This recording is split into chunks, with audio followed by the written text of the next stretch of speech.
Hello and welcome.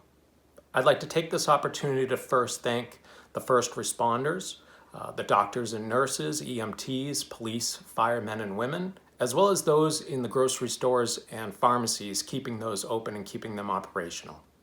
I hope you and your loved ones are doing well. I'm pleased to report that both my family and my work family are all doing well. It's hard to believe we're dealing with the pandemic of 2020. Last night, my wife and I finished the documentary on Netflix called Pandemic. It was released in January of this year. It's a little eerie to hear the doctors and the scientists go over pandemics and predict that there's one on the horizon.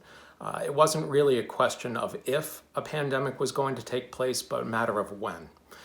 I'm here today to talk about some papers that we wrote concerning the CARES Act. The CARES Act was passed on March 27th.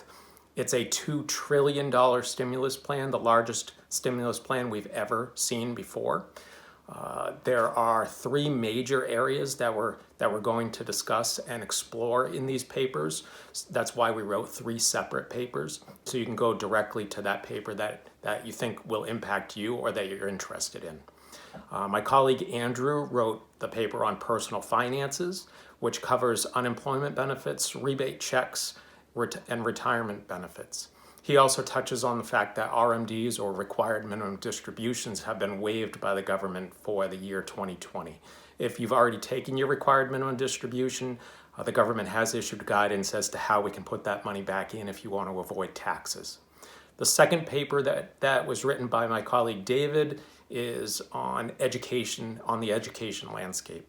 In particular, he's going to talk about funding for K through 12, as well as colleges, and the relief programs for those that have student loans.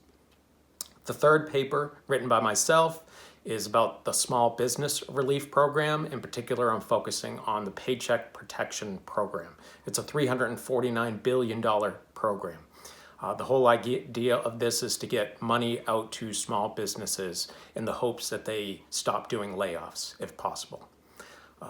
The self-employed or small businesses include those people that are self-employed all the way up to businesses with up to 500 employees. We put these papers on our website under the Resources tab, then select White Papers. You'll find all three articles or papers that we wrote there. Please feel free to distribute these among your family and friends or colleagues that you think might be interested in these subjects.